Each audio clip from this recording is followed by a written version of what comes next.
Bien. Tienen ahí la imagen, ¿verdad? Sí, licenciada. Ok, muchas gracias. Bien, vamos a...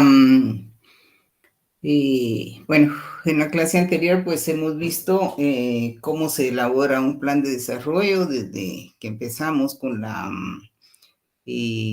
elaboración de los diagnósticos, de ahí pasamos por la fase de programación, luego se va a discusión y a toma de decisiones y posteriormente pues ya se ejecutan los proyectos con el presupuesto asignado y posteriormente pues viene la etapa de evaluación que es la que va a dar inicio al nuevo ciclo de la planificación.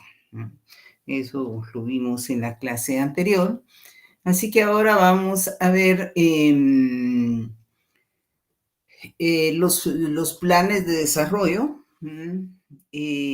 cómo pueden ser en función del tiempo, es decir, atendiendo a su horizonte de tiempo, cuáles son estos planes de desarrollo que comúnmente se elaboran en los diferentes países que conforman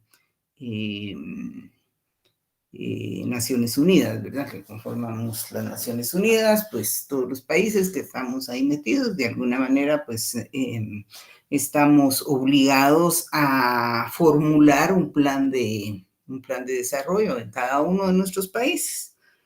Así que vamos a ver ahora las categorías de planes de corto, mediano y largo plazo. Y vamos a ver cuál es el contenido realmente de cada uno de estos planes y cómo, para qué se utilizan y cómo realmente sirven de guía para la planificación. Así que dentro de esto, pues tenemos que los objetivos y metas que se plantean en el proceso de planificación difieren en cuanto al horizonte de tiempo para alcanzarlos. De ahí que de acuerdo con este aspecto de temporalidad, la planificación se divide en planificación de corto, mediano y largo plazo. En sí, digamos, la planificación es una, ¿verdad? Es, digamos, va a tener objetivos dentro de un lapso de tiempo que van desde la fecha en que entra en vigencia ese plan de desarrollo hasta el momento en que hasta el momento en que se elabora un nuevo plan y entra en vigencia ese nuevo plan. Ahí se hará, digamos, en ese caso, si se trata de un plan de largo plazo, que obviamente, por ejemplo, acá tenemos un plan para 2032, elaborado en el 2014 y que va para el 2032. Obviamente, unos años antes de que termine el 2032, qué sé yo, quizás unos 3 o 2 años antes, se empezará a evaluar realmente la ejecución de este plan de largo plazo, o sea, del CATUM, y se iniciará nuevamente un proceso de planificación de largo plazo que va a ser el que va a, de alguna manera, pues, a orientar los demás planes una vez que ya surgió el nuevo plan. Así pues que dentro de eso, pues tenemos primero la planificación de corto plazo, eh, la de mediano plazo y de largo plazo. Así que la primera planificación que tendría que realizarse es el plan de largo plazo, porque este es el que le va a servir de marco general a los demás planes de desarrollo para que vayan dentro de una visión nacional, una visión aprobada y que nos conduzca a ciertos objetivos que nosotros queremos alcanzar. Obviamente, como no podemos planificar para 15, 20 años o hacer un plan específico que tenga el financiamiento de esos planes, pues entonces vamos a enmarcar dentro de esos objetivos y metas que tenemos a largo plazo, vamos a enmarcar las metas y los objetivos de cada plan de gobierno o de cada periodo constitucional, ¿verdad? En donde vamos a llevar a cabo, pues, ese plan de medio plazo, que sería realmente, digamos, el que tendría que presentar digamos, cada partido político cuando toma el poder, ¿verdad? Es decir, cuando ha sido eh, nombrado representante de todos los guatemaltecos a través del voto. Una vez que ganó las elecciones, que realmente debiera de ser un periodo antes y que generalmente pues en algunos casos se tiene, en otros no. Pero ellos tendrían que tener un plan digamos, de corto plazo, de mediano plazo, perdón, que sería el que van a ejecutar en el periodo de gobierno. Este plan de mediano plazo tendría que contener por lo menos, digamos, la fijación de metas y objetivos planteados en el largo plazo. Si, por ejemplo, el plan de largo plazo nos dijera que tenemos que reducir en 20% la pobreza total del país, pues entonces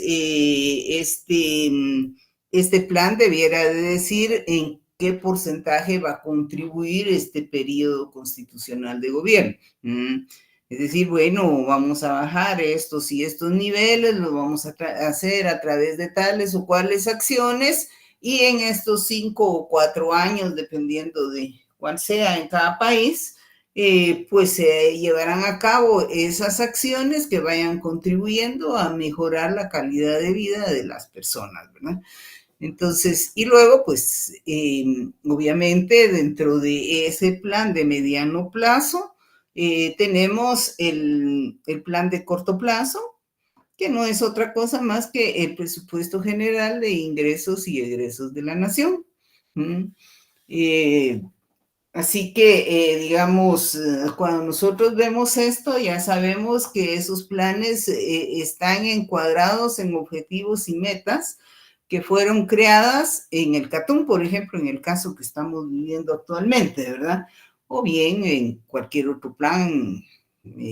Anteriormente, pues fue en el plan del Millennium. Y el primer esfuerzo que realmente se hizo en este caso fueron los acuerdos de paz, ¿verdad? En donde se crearon, digamos, metas y objetivos de resarcimiento para el pueblo por la guerra interna que hubo, ¿verdad? Anteriormente a esto, pues realmente existieron planes más bien, digamos, quinquenales o de periodo de gobierno, pues, ¿verdad? En algunos casos, pues, cuando el periodo de gobierno eran 5 años, pues entonces se hicieron planes quinquenales, que fueron los primeros planes que se realizaron en nuestro país, ¿verdad? Pero no existía una visión de largo plazo, existía en teoría, o sea, sí existía esta teoría que yo les estoy transmitiendo, sí ya existía en ese tiempo, pero no se verificaba en la realidad. Es decir, este proyecto de planificación de Occidente viene desarrollándose después de la Segunda Guerra Mundial en nuestro país desde la década de 1950, ¿verdad? Y ahí poco a poco pues ha ido evolucionando y toda esta teoría, como les decía, que yo les estoy transmitiendo en este momento, pues está en todos los textos de planificación y en donde ya, digamos, se planteaba los planes de largo, mediano y corto plazo, pero que realmente, digamos, en los primeros años o en las primeras décadas no se logró establecer un plan de largo plazo. Fue, digamos, hasta finales ya del siglo pasado, cuando eh, se firman los acuerdos de paz y se termina la guerra interna. Es en ese momento cuando, digamos, las dos partes en conflicto se sientan y establecen parámetros de desarrollo para nuestro país, que es lo que al final termina en la formulación de los acuerdos de paz. Eso fue digamos, el primer plan de largo plazo, o si así lo queremos llamar, o el primer intento de plan de largo plazo que se hizo en nuestro país, ¿verdad? Entonces ya los gobiernos posteriores a esto, pues ellos mismos pues iban tratando de ver la evaluación de su plan con relación a esos parámetros que se habían puesto, digamos, en los acuerdos de paz. Por ejemplo, si ustedes buscan las evaluaciones del periodo de gobierno de Álvaro Arzú, van a encontrar de que realmente todo está referido a los avances que ese gobierno tuvo con relación a los acuerdos de paz. Luego, pues viene el plan del milenio, que también es de largo plazo. Este ya tiene, digamos, por primera vez inmiscuido el tema de unos acuerdos y de unos objetivos y metas a nivel internacional. Ya, digamos, dentro de un proceso de globalización, como se le llama, ¿no? Luego, pues, ya digamos, por ahí por 1902, perdón, por el 2012, 2013, se empieza a formular el CATUM, que es aprobado en el 2014, y ahí pues sí ya tenemos en estos últimos años, o quizás podríamos decir desde los años finales del siglo pasado, tenemos ya, digamos, indicios de una planificación de largo plazo que sirve como marco general tanto a la de corto plazo como a la de mediano plazo. Así pues que viéndolo con relación a las diapositivas, pues decimos que la temporalidad de la planificación se divide en planificación de corto, mediano y largo plazo. Normalmente se realiza un plan de largo plazo, el cual sirve de marco general para la planificación de mediano y y corto plazo. Perdón que aquí dice largo plazo, pero es corto plazo. Los objetivos y metas planteadas en el plan de largo plazo se van realizando por etapas que se dividen primero en planes de mediano plazo, los cuales a su vez se van realizando acciones marcadas en el corto plazo con las ejecuciones presupuestarias anuales. Es así pues como, digamos, en determinado momento, pues se da esta temporalidad en los planes y tenemos que el plan de corto plazo va a ser el que va a materializar realmente la planificación, ¿verdad? Entonces vemos, por ejemplo, las características del plan de largo plazo.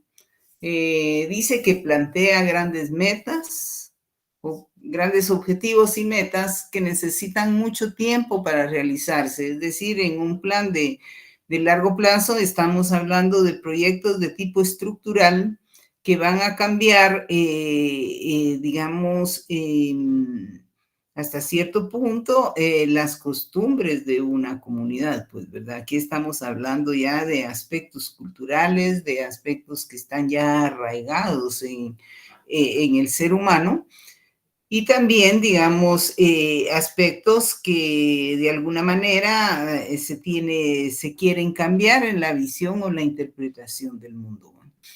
Es decir, pues que en la planificación de largo plazo, se trata de transformaciones sociales de carácter estructural y esos pues sabemos que se lleva a través de generaciones, no a través de un año a otro, sino que cambiarle a la gente, digamos, por ejemplo, lo que llaman ahora estilo de vida, ¿va? Que en lo que cambian, digamos, su alimentación, que ya no quieren comer carne de res y de marrano, sino que ya quieren ser vegetarianos, que ya le dicen a la gente que no debe de tomar agua cuando le dé sed, sino que forzosamente tienen que hacerlo, tienen que tomarse 2 litros de agua al día. ¿Va? Y bueno, todas esas son costumbres que van cambiando. Y el cambio de esas costumbres no se hace de la noche a la mañana. Como les decía, digamos, educar a la población para eso hoy es muy, muy común encontrar, por ejemplo, a la gente joven que se alimenta de otra manera, a la forma en que se alimentaba antes las personas, probablemente a la forma en que se alimentaron sus abuelos, pues varía bastante, e inclusive con relación a sus padres, ¿no? Porque ya es, digamos, un cambio generacional en el cual, digamos, hay mucha gente joven, como les decía antes, que es vegana o que es vegetariana, que aún dentro de estos grupos hay diferencias, y en fin, pues eso también hasta cierto punto va creando estructuras diferentes, no solo, digamos, en la forma en que la gente se alimenta, sino que también en la producción, ¿verdad? Porque quizás, digamos, hoy en día nosotros, por decirles algo, las generaciones que vienen atrás, quizás, como les decía, sus abuelos, sus padres, o sus bisabuelos en determinado momento, son personas que estaban acostumbradas, por ejemplo, cuya base de alimentación era el maíz, el frijol y el arroz, por decirles algo. Eso hasta cierto punto ha cambiado bastante en nuestro país, ¿verdad? Digamos, la gente antes, e inclusive en los pueblos, pues yo creo que todavía se mantiene ese tipo de dieta, porque obviamente son pueblos de autoconsumo, sin embargo, que han ido variando a través del tiempo, ya que con la migración masiva que ha habido de nuestro país, mucha gente ya en el campo pues ya no vive del autoconsumo que vivía antes. Antes ustedes iban a un pueblo muy alejado y lo que encontraban pues era gente que cultivaba su propio maíz, su propio frijol, cultivaba sus hortalizas, tenía sus gallinas y bueno, pues con eso ellos sobrevivían, ¿verdad? En la medida en que van teniendo más recursos económicos, se van comprando un carro, y aunque sea un poco difícil la salida y todo, empiezan a salir de sus lugares y empiezan, digamos, a cambiar ciertos hábitos. Como vemos, digamos, los hábitos que se han cambiado en la capital, pues obviamente son más obvios, ¿verdad? Pero aún así, digamos, ese es un cambio estructural, ¿no? Porque como les decía, no solo se cambia la forma en que la gente se alimenta, sino que también se cambian ciertos parámetros de producción. Probablemente ahora ya no se vaya, digamos, a cultivar tanto maíz y tanto frijol, pues porque la gente poco a poco lo va a ir dejando atrás, pues, ¿verdad? Eh, y bueno, ya veremos en el futuro cuáles serán las consecuencias. Ahorita, pues nosotros solo vemos que esos cambios se están dando. Entonces son cambios estructurales, como también los que se pueden dar en la educación, en donde, digamos, se cambia una visión o una interpretación o una ideología de las personas hacia otro lado, pues, ¿verdad? Entonces, todo eso son cambios estructurales, son cambios que necesitan mucho tiempo porque no se pueden hacer de la noche a la mañana, pues, ¿verdad?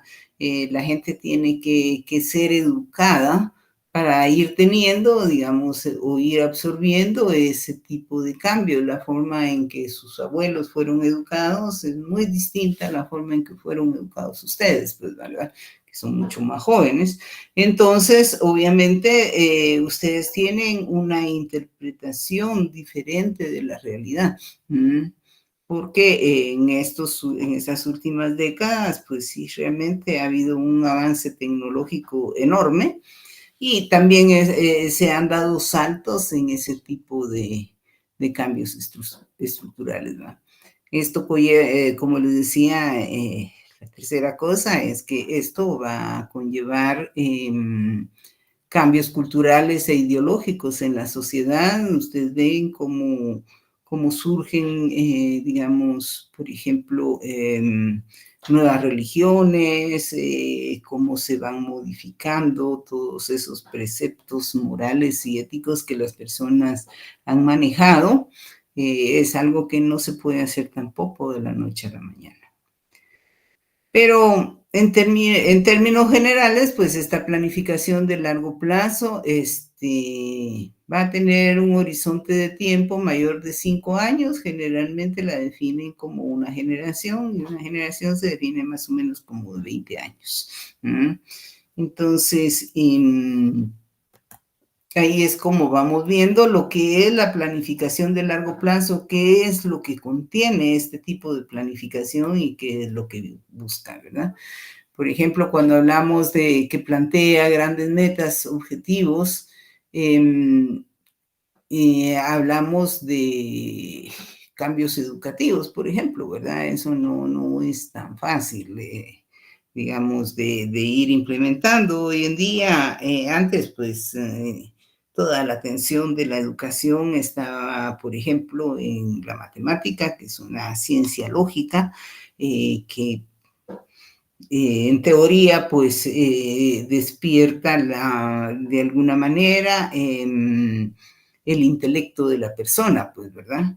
Ustedes se recordarán, la principal clase que se llevaba, pues, era lenguaje y matemática, siendo matemática la principal, ¿no?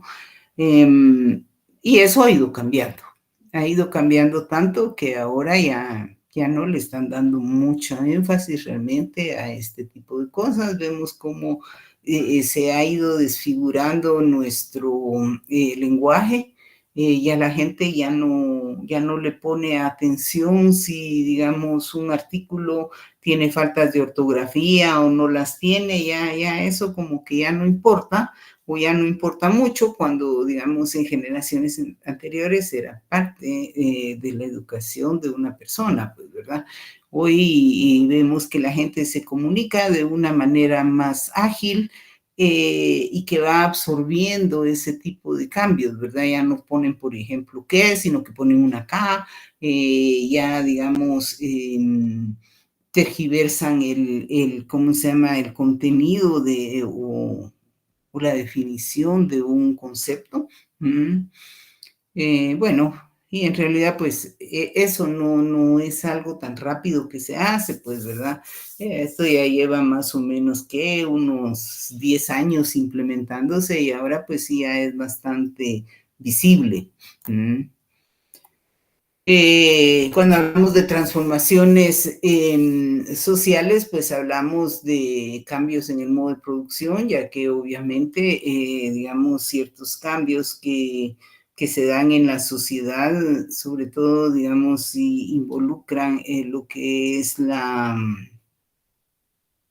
alimentación, pues obviamente la producción va a tener cambios, pues, ¿verdad? Antes, por ejemplo, se acostumbraba a hacer los muebles de madera, eran muebles eternos, esa era la función realmente. Hoy ya no, pues hoy ya existen nuevas tecnologías, muebles que son mucho más fáciles de mover, que ya no pesan mucho. En fin, hay ciertos cambios en el modo de producción una vez que se han ido incorporando también cambios ideológicos en la persona. Lo primero son los cambios culturales e ideológicos, pues, ¿verdad? Porque sin cambiarle a la gente su forma de pensar, la gente no va a aceptar, digamos, esos cambios tan fácilmente. Así que cuando hablamos de estos cambios culturales e ideológicos, hablamos precisamente de cambios en la filosofía existencial. Eh, las personas, por ejemplo, las personas cristianas, pues tienen una forma de pensar de qué pasa, digamos, después de la muerte, de dónde vienen y qué es lo que están haciendo aquí en este mundo. Esa es una filosofía, ¿no? Cuando hablamos de la filosofía existencial, estamos hablando precisamente de lo que la gente piensa en términos de esos parámetros, ¿verdad? Si nos vamos a una filosofía oriental, pues vamos a encontrar siempre muchas modalidades, pero vamos a encontrar que mientras los cristianos cuando entierran a un ser querido, lo lloran, lo sufren, en algunas religiones orientales es al contrario. La población se siente contenta porque dice que su ser querido ya nació a un nuevo mundo, pues, ¿verdad?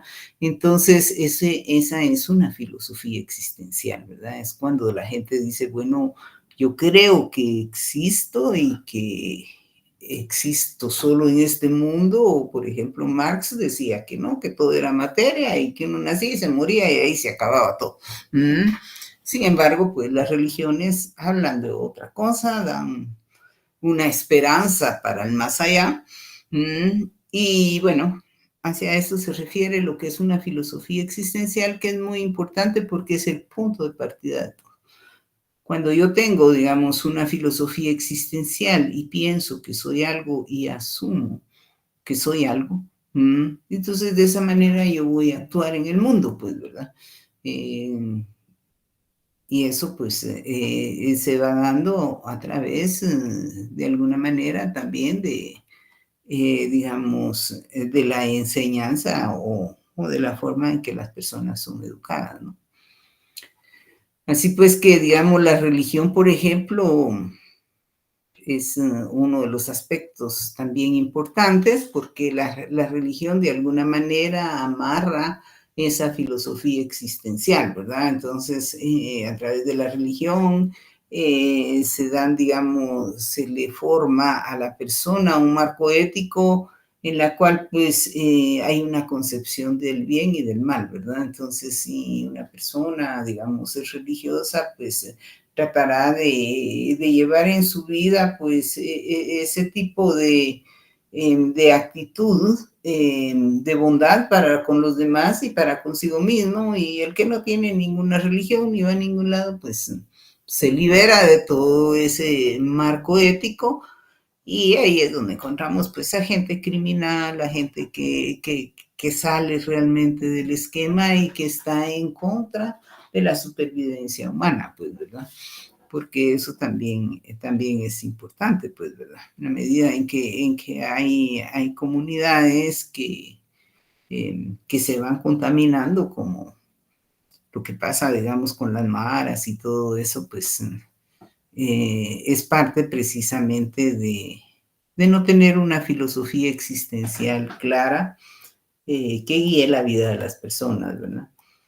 Y luego, pues en cuanto al horizonte, como les decía anteriormente, pues en un plan de largo plazo se pretenden cambios generacionales. A veces estos cambios pueden durar generaciones de 20, 40 o 50 años, pues porque no es fácil, digamos, llevarlos a cabo, ¿verdad? Eh, por más que sea, pues a veces las cosas no son tan fáciles como para decir, bueno, yo hoy quiero que todo el mundo piense tal cosa y que todo empiece a pensar. No, para que la gente empiece a pensar en que una cosa es así, se necesita un trabajo generacional, ¿verdad? Se necesita, digamos, algo que empieza y que es de muy largo plazo. Hay muchas políticas que se han llevado a cabo en el mundo y que tardan años y años y años en irse planteando. Por ejemplo, el caso de la planificación. La planificación nació después de la Segunda Guerra Mundial, y como les digo, desde entonces ya estaban planteados los planes de largo plazo. Y hoy pues ya vamos llegando casi al siglo de que se empezó la planificación, ¿no? Y sin embargo, hasta ahorita estamos ya implementando, digamos, los planes de largo plazo, porque esos realmente, como les exponía, se empiezan a finales del siglo pasado, es decir, medio siglo, para ir implementando lo que ya se tenía programado o planificado desde 50 años antes, ¿no? Y ahora pues lo vamos planteando, son cuestiones de muy largo plazo, ¿no? Cuando queremos hacer cambios estructurales y cambios en la vida real de las personas, pues, ¿verdad? Luego, pues tenemos la planificación de mediano plazo. Como habíamos hablado antes, pues esta planificación define acciones con detalle y especificidad, especificidad, o sea, especificando, ¿verdad? De especificar, para periodos no mayores de 5 años. En realidad aquí estamos nosotros hablando más bien de un periodo de gobierno constitucional. Ponemos, pues en la teoría lo presenta como más o menos 5 años, porque es el promedio en el cual duran los gobiernos en casi todos los países de Occidente, pues, ¿verdad? Si ustedes van, ven cuántos años es presidente de una nación, determinada persona, pues van a encontrar que son 5 años en términos generales. E inclusive nosotros teníamos un periodo de 5 años, que fue lo que se pactó en la Constitución de 1985. Sin embargo, pues hubo una consulta popular y lo bajaron a 4, pero teníamos 5 años. El presidente Cerezo estuvo 5 años en el poder, ¿va? Después de él, pues ya vinieron periodos de 4 años, porque después de él, pues entró Serrano, y con Serrano, pues hubo un medio rompimiento constitucional, ¿verdad? Que ahí lo arreglaron de manera de que no no se perdiera la Constitución de 1985, pero al final, ya cuando después de Serrano asume Arzú, creo yo que es el que sí, Arzú asume después de Serrano, ya son solo 4 años. Bueno, pues tenemos luego que otro de los aspectos de la planificación de mediano plazo es que la orientación central se basa al estilo o gran tendencia que se haya trazado en el largo plazo. Como hablábamos anteriormente, se establecen metas, se establecen objetivos a largo plazo, se establece un marco normativo o imagen objetivo de hacia dónde queremos llegar nosotros en 15 o 20 años, pues, ¿verdad? Entonces, obviamente, ese plan de mediano plazo va a enmarcar y va a decir, y bueno, de esto que queremos lograr en 15 años, yo propongo lograr en 5 años tal cosa, pues, ¿verdad? Entonces, de eso se trata realmente la planificación de mediano plazo. En este caso,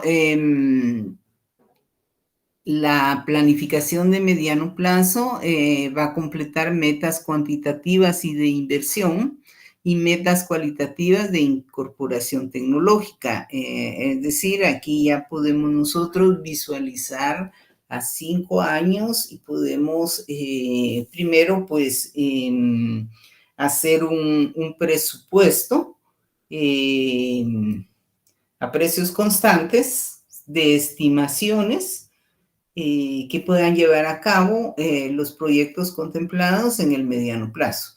En este caso podemos incorporar la variable tecnológica porque esto pues no es tan fácil de llevarse a cabo, pues generalmente, digamos, de un año para otro, pues no es tan sencillo, sino que hay que ir preparando el terreno para ir incorporando ese tipo de tecnología en la producción o en lo que fuera necesario, ¿no?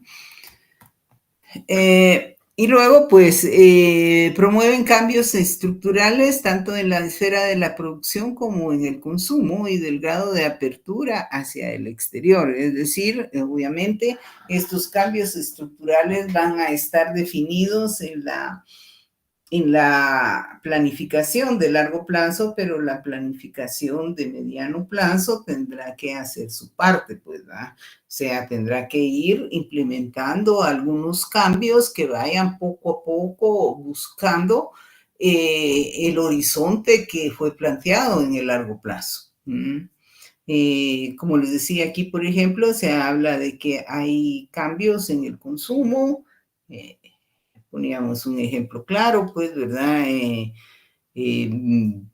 hoy la gente ya es vegana, ya es vegetariana, ya no come carne, entonces eso significa que la producción de carne, pues, obviamente va a tener algunas variantes, ¿no?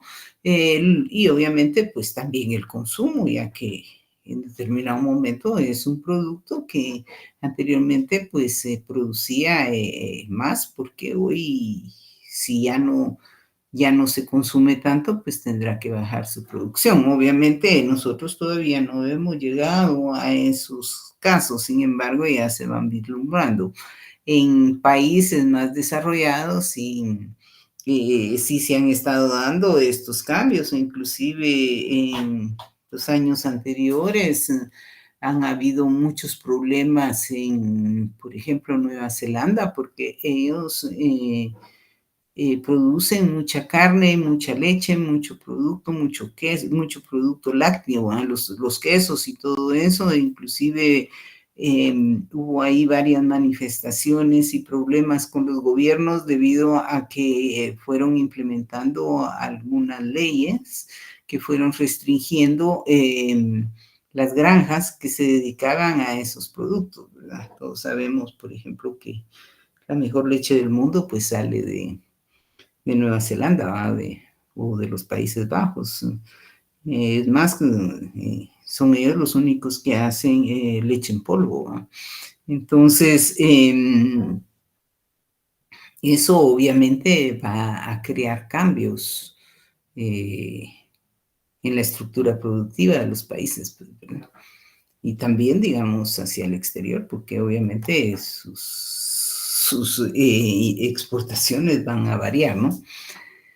Así pues que otorga gran importancia al logro de ciertos equilibrios económicos básicos, tales como el equilibrio general entre la oferta y demanda agregada. Esto es, digamos, algo que se manifiesta en el mediano plazo, no se manifiesta en el corto plazo porque se necesitan cambios que ya vayan de alguna manera buscando la forma de alcanzar el largo plazo. Así que el equilibrio entre la oferta y la demanda agregada por bienes y servicios, el equilibrio del sector externo, es decir, aquí exportaciones e importaciones, les hablaba del caso de los Países Bajos, que obviamente su estructura de exportación e importación, me imagino que está variando significativamente, ¿no? Luego, pues está el equilibrio en el financiamiento interno, en lo que es el ahorro y la inversión, que también ahí hay cambios fundamentales, cambios muy fuertes que se están dando. El equilibrio fiscal y de gasto público, que son los ingresos y egresos tributarios y el equilibrio monetario, ¿verdad? O sea, todo esto está contenido en un plan de mediano plazo. Todas estas variables deben de considerarse en el plan de gobierno que se va a realizar en determinado momento.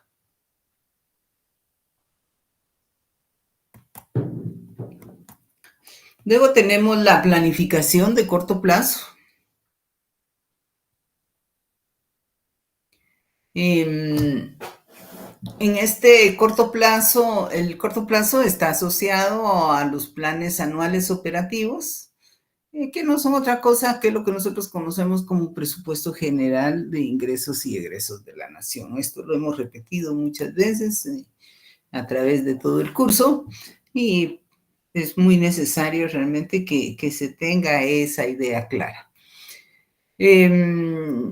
La planificación de corto plazo es en esencia la desagregación anual de los planes quinquenales con instrucciones precisas para su ejecución. Es decir, aquí a estos planes van a tener un estudio o un proyecto a nivel de factibilidad con precios corrientes que van a ser de alguna manera financiados por el Estado. Por el Estado y que van a ser incluidos ¿cómo se llama? En el presupuesto de ingresos de la nación. Y a diferencia de los planes quinquenales en que se trabaja a precios constantes respecto a un determinado año base, en los planes anuales operativos se incorpora la dimensión de los precios corrientes y junto con ellos todas las variables de índole monetaria, crediticia y financiera. Esto es también una característica muy importante en cuanto, digamos, a lo que son este tipo de planificación, ¿verdad? Porque, como les decía, aquí ya son precios corrientes. En el mediano plazo se utilizan precios constantes. Ustedes saben, ya llevaron matemática, ya llevaron muchos cursos relacionados con esto, estadística, etcétera, y saben perfectamente que ¿qué pasó aquí?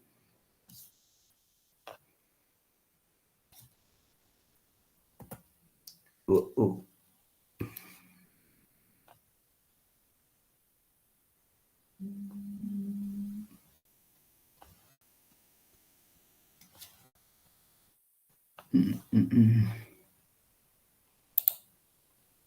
Permítame que no sé por qué me sacó el programa. Vamos a volver a entrar.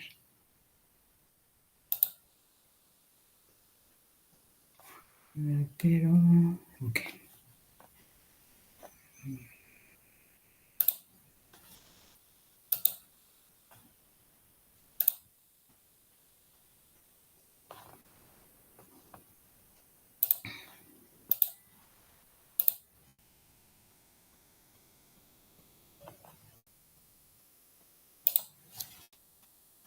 Mm.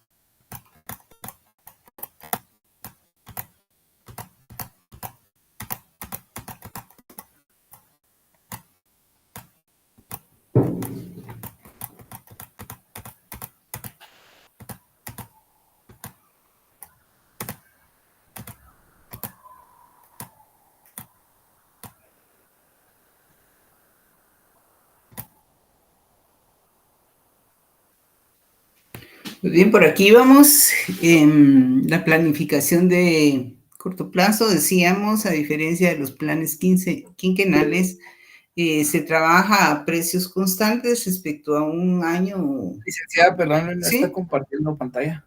No. No, Ush, licenciada. ¿qué pasó? Ahorita veo, qué raro. Que no sé qué pasó, por qué me sacó. Pero bueno, vamos a ver aquí qué pasó. Vamos a ver.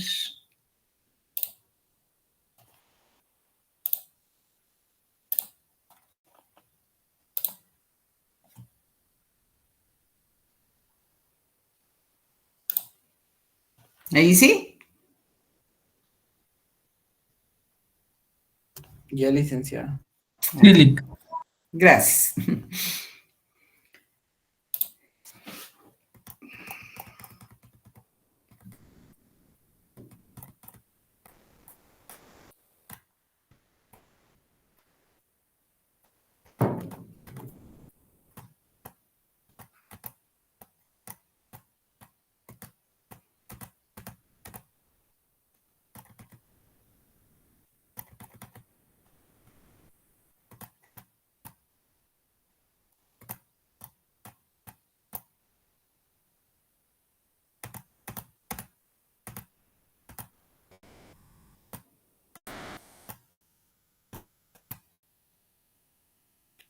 Bien, ahora sí. Estábamos aquí que los planes de corto plazo, pues, se van a trabajar a precios constantes, perdón, los de corto plazo a precios corrientes y los de mediano plazo a precios constantes, y los de largo plazo, pues simple y sencillamente no tendrán un presupuesto, pues, tendrán únicamente, digamos, la visión, la visión, el planteamiento de objetivos y el planteamiento de metas, pero no van a tener, digamos, un presupuesto. Si ustedes ven en el cartoon que ustedes pues lo vieron un poco, lo revisaron, se podrán dar cuenta de que ahí no había un presupuesto, no había un cuadro de proyectos, no había, digamos, un monto específico para los proyectos, porque en realidad, pues, este es un plan que lo que presenta son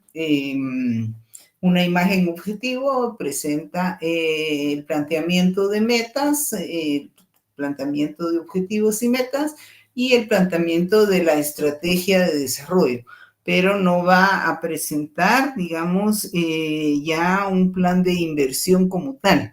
Esos planes de inversión se conciben dentro de lo que es la teoría de la planificación, ya digamos en el mediano plazo, que son los planes de gobierno, como hablábamos, y los planes de corto plazo, que ya son los presupuestos generales, ¿no? Entonces, de ahí pues tenemos que los precios corrientes se utilizan para los planes, el plan de corto plazo, o sea, ya en el presupuesto, ustedes ven que una carretera cuesta X millones y ya aparece ahí a precios constantes, perdón, a precios corrientes, a precios de mercado, los precios que estamos utilizando en este momento, ¿no? Si ustedes observan, por ahí alguien presentaba el plan de gobierno de Semilla. Ese plan, si es un plan de gobierno y si es un plan de mediano plazo que cumple con las normas de planificación, debiera de tener un cuadro de proyectos.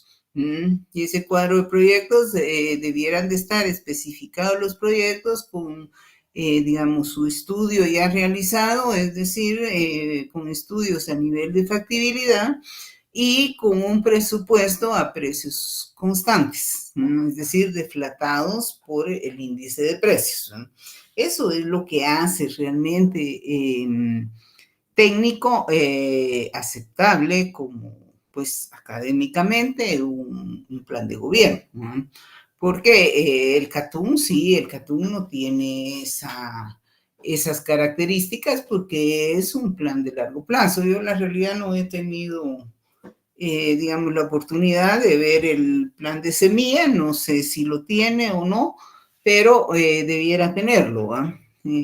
Yo, por ejemplo, digamos, he visto otros planes de gobierno que sí tienen su listado de proyectos que van a servir para lograr alcanzar determinados objetivos y metas dentro del periodo constitucional de gobierno, ¿verdad? En teoría, pues eso debiera de estar ahí, una distribución funcional de lo que es el presupuesto general que van a manejar ellos en el periodo, ¿verdad? Generalmente, pues la mayoría no tienen esos elementos, sino que solo se presentan grandes enunciados, que más parece un plan de largo plazo que realmente un plan de gobierno, pues, ¿verdad? Porque en un plan de largo plazo podríamos decir que cabe todo, ¿no? Porque ahí está, digamos, la idea, la imaginación, está lo que, digamos, la población desea, pero que obviamente tiene que pasar mucho tiempo para encontrarlo, porque como vimos, hay diferentes expectativas y diferentes espacios de tiempo mediante los cuales se alcanzan las cosas, pues, ¿verdad? Mientras que en un plan de corto plazo, sí, la cosa es ya. Entonces, eh, aquí se necesita un puente y bueno, ya lo presupuestamos y en unos cuantos meses pues estará construido porque ya tiene el dinero para hacerlo, pues, ¿verdad?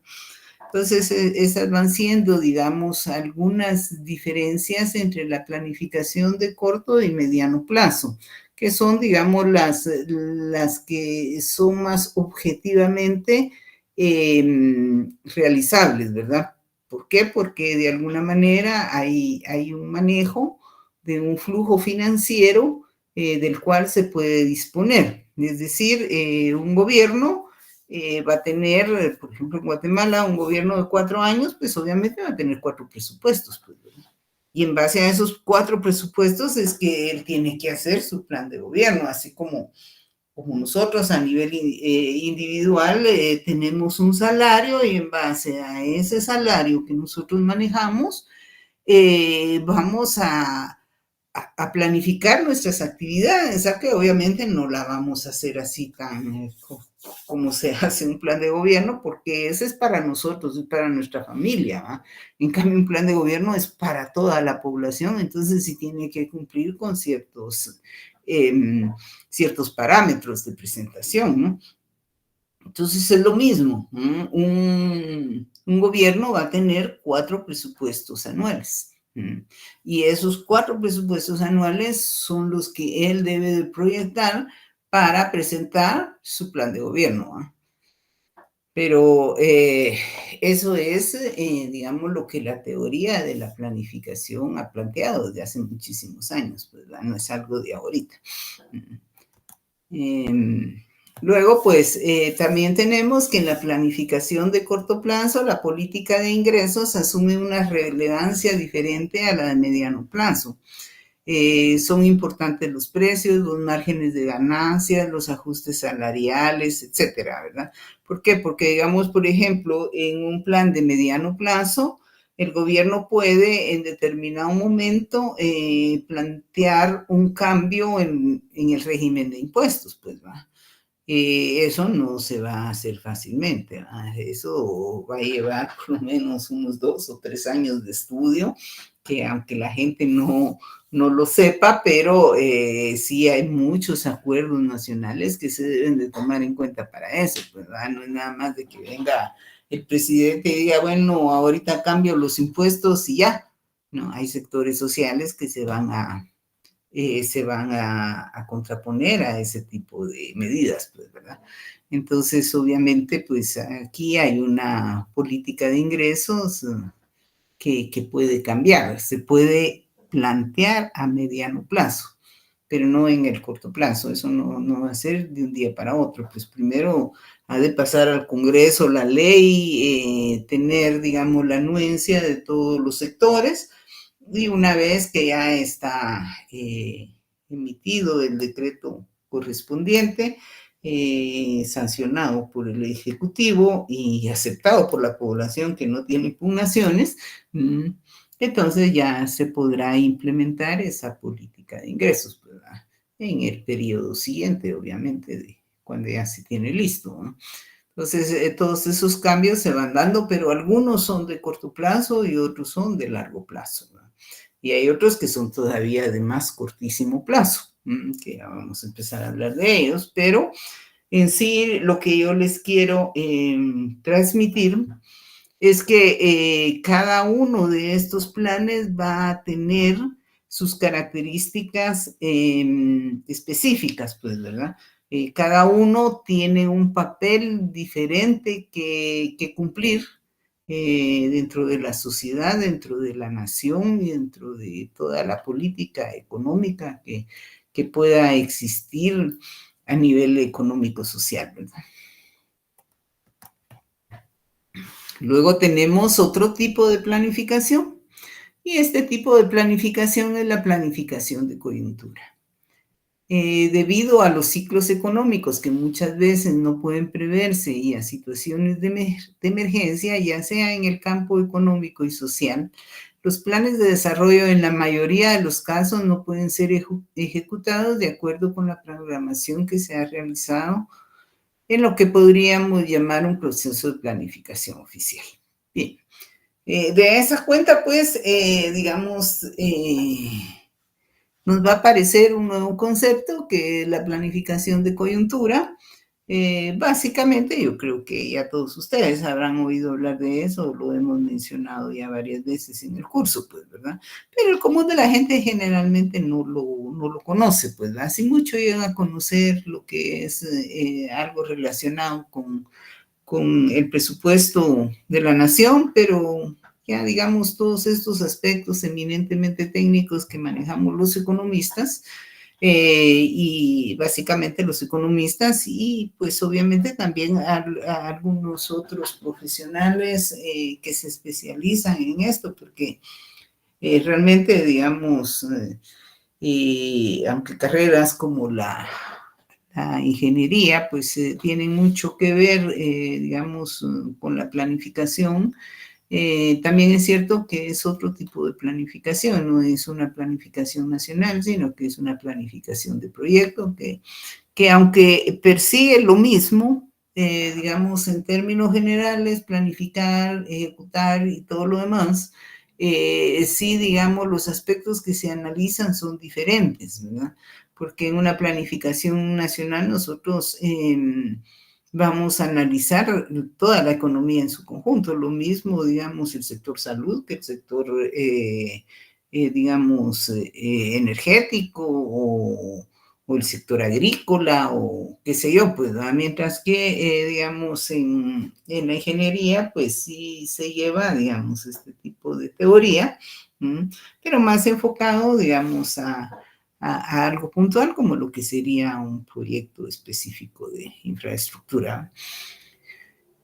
Pues es así como para enfrentar estas situaciones y no abandonar del todo las acciones planificadas como complemento al proceso de planificación oficial, cuando surgen estos acontecimientos que tienen que atenderse en el plano económico o social, se realiza una planificación especial a la que comúnmente se le denomina planificación de coyuntura.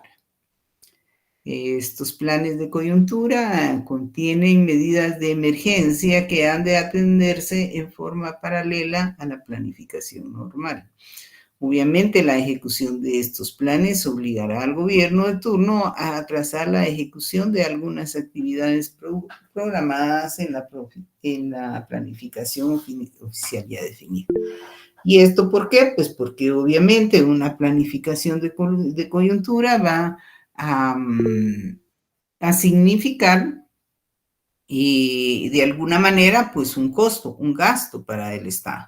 Y tendrá que sacar ese costo de algún lado, ¿no?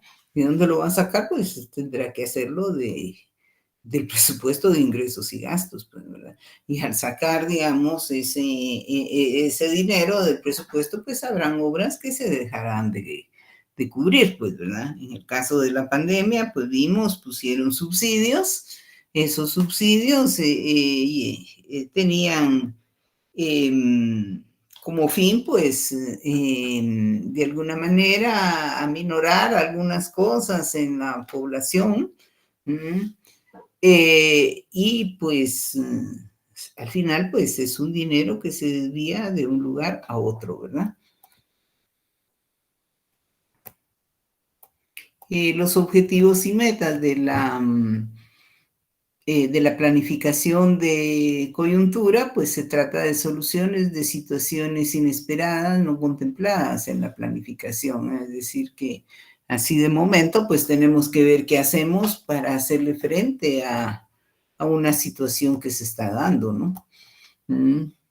Por lo que su ejecución es de muy corto plazo, ¿verdad? Aquí generalmente es una planificación que se va a aprobar de emergencia y que, digamos, no va a llevar todo el proceso que lleva la planificación normal, ¿verdad? Sino que aquí está el problema y aquí tenemos que ver cómo lo solucionamos, pues, ¿verdad? Viene un huracán, hay grandes desastres por todo el país, pues obviamente hay que retirar los escombros de los derrumbes, hay que, digamos, reparar carreteras, hay que hacer puentes, hay que de alguna manera también atender a las víctimas porque muchas pues pierden sus casas o digamos, temporalmente se ven en una situación en la que necesitan albergues y un montón de cosas que eso no lo podemos estar pensando un año, pues, ¿verdad? Eso hay que hacerlo ya cuando realmente se está dando el fenómeno. Así pues que digamos estas medidas que son de muy corto plazo obligan a un cambio de dirección debido a que demandan soluciones inmediatas, que era lo que les decía, ¿verdad? Necesitamos dinero para este puente porque por aquí pasa toda la producción que va a salir del país con destino a otros países, pues tenemos que ver de dónde sacamos el dinero porque sin el puente no puede pasar y si no pasa, pues el país se deprime totalmente, ¿no? Entonces, hay que hacerlo, ¿no? Así pues que cuando hablamos de la planificación de coyuntura, a veces se trata de medidas de política económica que hay que realizar para corregir desviaciones respecto a la estrategia de desarrollo. Por ejemplo, cambios de los precios internacionales que afectan el comercio externo del país con efectos en la demanda agregada. Aquí vemos nosotros, digamos, este aspecto, lo estamos viviendo todavía, sabemos que los últimos 3 años prácticamente, que se dice rápido, pero que en realidad muchas veces ni nos damos cuenta. Pero la verdad es que en los últimos 3 años ustedes saben que hemos vivido alzas significativas en los precios de los combustibles, ¿verdad? Al principio pues se dieron algunos subsidios y esto y el otro, mientras la gente se iba acostumbrando y ahora pues ya nos acostumbramos de que la gasolina anda entre 30 y 40 quetzales el galón, ¿va? Obviamente pues esto va a afectar el bolsillo de todas las personas, pero efectivamente, digamos más fuertemente va a afectar el transporte de la producción y los precios de los bienes necesarios para la vida, pues los bienes de la canasta básica. Vemos que, digamos, la inflación, que es lo que nos va a conducir después a la inflación, ¿verdad? Y vemos que ahorita prácticamente el precio de la carne se ha duplicado, el precio ¿cómo se llama?, de las verduras también se ha duplicado, y en gran parte, digamos, es por la parte de los combustibles, que son los que sirven para el traslado de estos productos al mercado. Por otro lado, pues también podemos ver que la planificación de coyuntura obedece a situaciones como ya, digamos, mucho más grandes, como la pandemia que vivimos, ¿verdad? Que era algo que no podía preverse y que surgió intempestivamente. Obviamente, el presupuesto de ese año, me imagino que se hizo trizas, ¿no? Porque, pues, todo lo trataron de tirar para atender a las personas que estaban enfermas, ¿no? Luego, pues, esto va a tener efectos en el ámbito económico-social, lo vivimos, quizás es algo que en mucho tiempo no había vivido la humanidad, pues, ¿verdad? Porque se habla de otras pandemias, pero no tuvieron efectos tan fuertes en la economía como esta, ¿verdad? Luego tenemos los instrumentos de la planificación.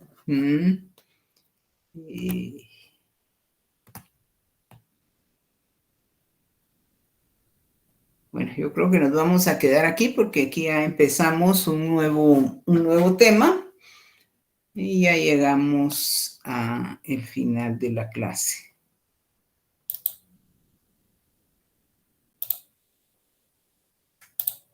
Así que no sé si tienen alguna pregunta.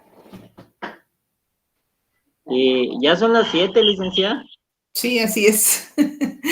Así es, ya son las 7 y si no tienen ninguna pregunta que pudiera resolverse en breve, pues estamos por terminar la clase y primero Dios, pues nos estaremos viendo por ahí el martes de la semana entrante. Muchas gracias. Buenas noches. Buenas noches. Buenas noches, Lick. Buenas noches.